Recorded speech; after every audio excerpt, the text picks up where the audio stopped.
Geometry का 10th के mathematics के ज्योमेट्री का ये सर्किल चैप्टर है पार्ट 8।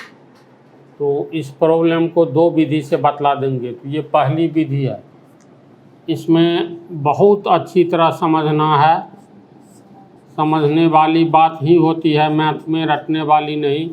जैसे प्रश्न में दिया हुआ है, उदाहरण तीसरा है, 5 सेंटीमीटर त्रिज्या के एक वृत्त की 8 सेंटीमीटर लंबी एक जीवा PQ है।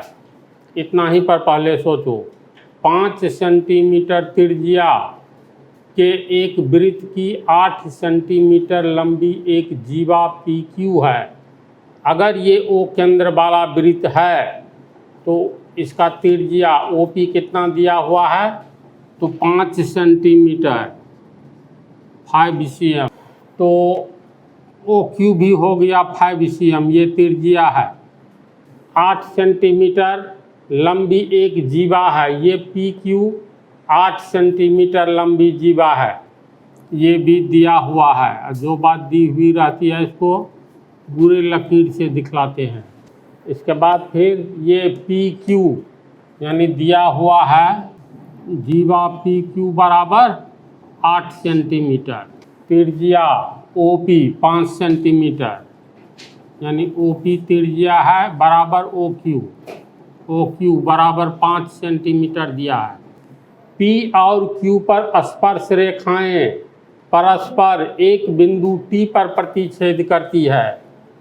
ये P बिंदु P और बिंदु Q पर एक स्पर्श रेखा PT है और दूसरा QT है, जो एक दूसरे को बिंदु T पर स्पर्श करती है। ये स्पर्श रेखा है TQ और TP, ये दोनों हो गया स्पर्श रेखा जो एक दूसरे को बिंदु T पर स्पर्श कर रही है। कहता है TP की लंबाई ज्ञात कीजिए। इसमें TP की लंबाई ज्ञात करना है। प्रश्न एक बार फिर सुन लो। दिया हुआ है कोई केंद्र, मान लेते हैं O केंद्र वाला कोई वृत्त है, इसमें दिया है PQ एक जीवा है और इस जीवा के पहली बिंदु P दूसरी बिंदु Q दोनों से एक स्पर्श रेखाएं, दो स्पर्श रेखाएं अलग अलग गुजरती हैं जो एक दूसरे को बिंदु T पर काट रही है। तो TP स्पर्श रेखा की लंबाई ज्ञात करने के लिए बोल रहा है। तो इससे पहले तो हम लोग पढ़े हैं न जी, वृत्त के बाहर किसी भी बिंदु से, यानी वृत्त के बाहर स्थित किसी भी बिंदु से खींची गई स्पर्श रेखाओं की लंबाई समान होती है। तो इसका मतलब जब TP स्पर्श रेखा है, TQ स्पर्श रेखा है, तो TP अगर x होगा तो TQ भी x होगा ना। अब ध्यान दो तो अच्छे, ये OQ त्रिज्या है और OP भी त्रिज्या है। अब PT बराबर QT, दोनों स्पर्श रेखाएं समान लंबाई की होगी। TO को देखो, ये दोनों त्रिभुज PTO एवं त्रिभुज QTO दोनों में देखो तो एक एक भुजा बराबर है। यहाँ पर समबाहु त्रिभुज PTQ, क्योंकि दोनों स्पर्श रेखा की लंबाई समान, तो त्रिभुज PTO में मिलाओ, ये x है तो दूसरे में ये x है।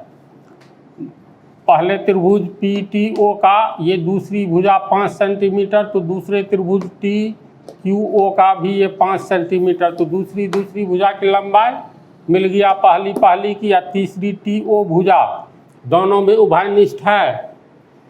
इसका मतलब सर्वांग समता के सिद्धांत, भुजा साइड सिद्धांत के अनुसार, SSS सिद्धांत के अनुसार दोनों त्रिभुज सर्वांगसम हो गया। त्रिभुज PTO सर्वांगसम त्रिभुज TQO, बोलो इसको, इतना तक समझा। और दो सर्वांगसम, जब दो त्रिभुज सर्वांगसम होते हैं तो समान भुजा के सामने का कोण समान होता है। तो त्रिभुज TQO में ये भुजा x, यहाँ पर ऐसे ध्यान दो, इसके सामने वाला ये कोण अगर अल्फा होगा तो त्रिभुज PTO में x और ये x है तो इसके समान भुजा, यानी इस भुजा और इस भुजा के सामने वाला कोण समान होगा तो इसके सामने खड़ा हो जाओ, तो ये कोण सामने में है तो ये अल्फा हुआ तो ये भी अल्फा होगा। बोलो, अब ध्यान देते जाओ। फिर आओ, समान भुजा के सामने का कोण समान होगा तो त्रिभुज TOQ में इस भुजा पर आओ जो 5 सेंटीमीटर है तो उसके सामने वाला कोण कौन सा होगा, यहाँ खड़ा हो जाओ तो ये कोण हुआ है ना, यानी कोण OTQ। अगर ये थीटा होगा तो 5 सेंटीमीटर इसमें ये है, इसके सामने खड़ा हो जाओ तो ये कोण भी थीटा होगा। बोलो, समझ रहा है ना, ये भी थीटा होगा। इसके बाद देखो स्पर्श रेखा, ये TQ तो स्पर्श रेखा है।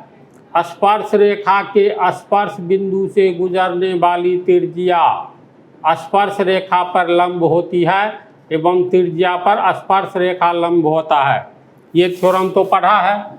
इसका मतलब यहाँ से लेकर के ये पूरा कोण कितना हो गया, 90 डिग्री का हो गया। इसके बाद जब ये कोण 90 डिग्री हुआ तो अब ध्यान दो, एक छोटी सी कॉपी है, लो तो कम चौड़ाई वाली, ये छोड़ो। अब देखो ये एक समकोण त्रिभुज है, कौन सा, त्रिभुज TQO, क्योंकि एक कोण 90 डिग्री हो गया, इसका मतलब ये थीटा है तो ये 90 माइनस थीटा होगा। ये अल्फा को मिटा करके हम 90 माइनस थीटा लिख रहे हैं तो इसका मतलब बिल्कुल सही है। तो ये हो गया तुमको 90 डिग्री माइनस थीटा। अब तो ठीक इसी तरह आ जाओ, स्पर्श बिंदु P पर स्पर्श रेखा PT है ना, तो स्पर्श बिंदु से PO त्रिज्या गुजर रही है, इसका मतलब PO त्रिज्या स्पर्श रेखा पर लंब है, यानी ये कोण भी 90 डिग्री है, ये पूरा कोण। बोलो, तो ये हो गया तुमको 90 डिग्री। चलो अब देखो किस त्रिभुज में, तो समकोण त्रिभुज हो गया ये, कौन सा, त्रिभुज PTO, क्योंकि एक कोण 90 हो गया। इसका अर्थ है ये कोण पहला न्यून कोण थीटा है तो दूसरा 90 माइनस थीटा होगा। ये अल्फा के बदला कितना होगा, 90 माइनस थीटा, तो ये हो गया तुमको 90 minus theta, 90 degree minus theta. समझ रहा है ना, यहाँ तक है 90 डिग्री। तो इसके बाद फिर मिलाओ, जैसे ये पूरा कोण 90 है ना। एक त्रिभुज में हम ये कहना चाहते हैं जैसे PQ, क्या हो गया PQ, पहले इस पर आओ, देखो पहले इस पर आओ, OPQ एक समद्विबाहु त्रिभुज है। क्यों, क्योंकि OP 5 सेंटीमीटर, OQ 5 सेंटीमीटर। ध्यान से देखो, त्रिज्या है, इसका अर्थ है तुमको ये कौन सा त्रिभुज हो गया, समद्विबाहु त्रिभुज हुआ। तो 5 सेंटीमीटर के सामने वाला कोण अगर डेल्टा होगा तो इस 5 सेंटीमीटर के ये सामने वाला डेल्टा होगा।